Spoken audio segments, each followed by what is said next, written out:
strike has shuttered businesses across the region, and some of the strikes are on the streets in the West Bank town of Bethlehem. Israeli police used tear gas after clashes with the protesters. Paul Adams reports from Jerusalem. Gaza's punishment continues. More airstrikes at dawn. Israel says this is not over. It doesn't just want the rockets to stop, it wants its opponent crippled. It's been hitting the homes of Hamas leaders and destroying as much of their hardware as possible. Hamas still has plenty of rockets, but launchers are vulnerable. The directive is to continue striking terrorist targets. The IDF is doing this very well. We will continue to take whatever action is necessary to restore peace and security to all residents of Israel. But international outrage is building over the civilian cost. Almost 40,000 people have been displaced. The territory's only COVID testing lab partially destroyed. Kamal Hazala says he got a call from the Israeli army telling him to get out of his home. The house next door was bombed. When he and his family returned, this is what they found. My mother was with me at home, and now she is out in the streets with no shelter. And I also have no shelter for my children. Here the whole house is totally destroyed. In the West Bank, Palestinians are once again demonstrating over the situation in Gaza. There's a general strike, not just among Palestinians. It's being observed by Israeli Arabs too. But diplomatic efforts, much less visible, are now gathering pace. International mediators are trying hard to stop the fighting.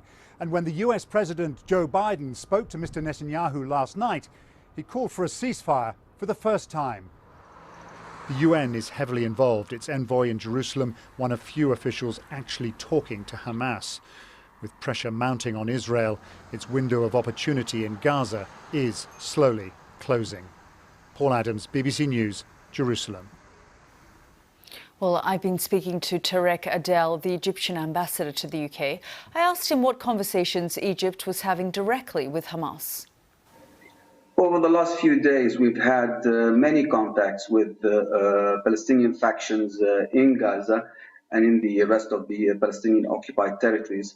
Also, we've had discussions and contacts with the Israelis with the hope that we can broker a ceasefire agreement. We have all witnessed the falling of casualties on both sides.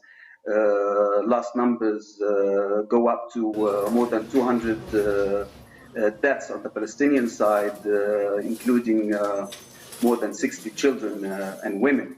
Also, there has been casualties on the Israeli side, up to 10 so far.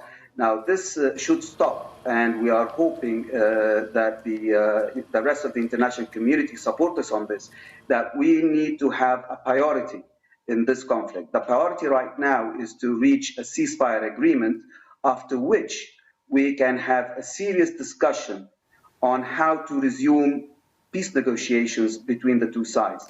Just to get it clear, Ambassador, you are talking directly at the moment to Hamas as well?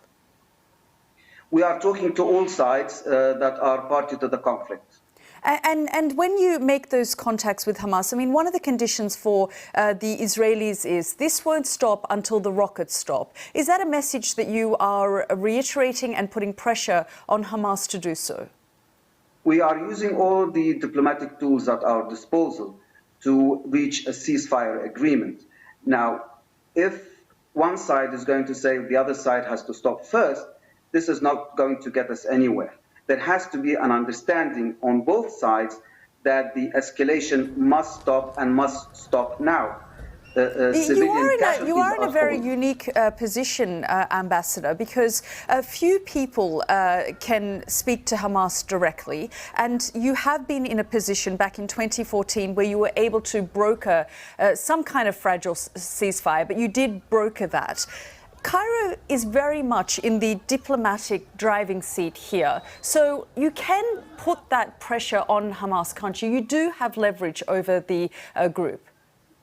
Yes, we are speaking with them, and we have indication that they would be willing to adhere to a ceasefire agreement if the Israelis on the other side adheres to it. And again, that's part of the problem of what you're saying. Both sides are saying, well, the other side has to stop first. So where does this end? Well, I'm seeing and I'm hearing that the Israelis are saying that they have some goals to achieve and that they are only going to pursue these goals, which may take a day, 2 days, 3 days, whatever it takes. Now, which means that we cannot have a ceasefire agreement now. And if this is the position, one would expect the other side not to adhere to any ceasefire agreement. So there has to be an understanding that things have to stop and stop now. There are casualties that are falling on both sides, and this is not time to blame one side or the other. Things have to stop now. Now, we are working tirelessly. We have envoys in both Israel and the Palestinian territories and in Gaza. And we hope that our partners, including the UK, would weigh in on those efforts in order to bear pressure on the Israelis as we are bearing pressure on the Palestinian side.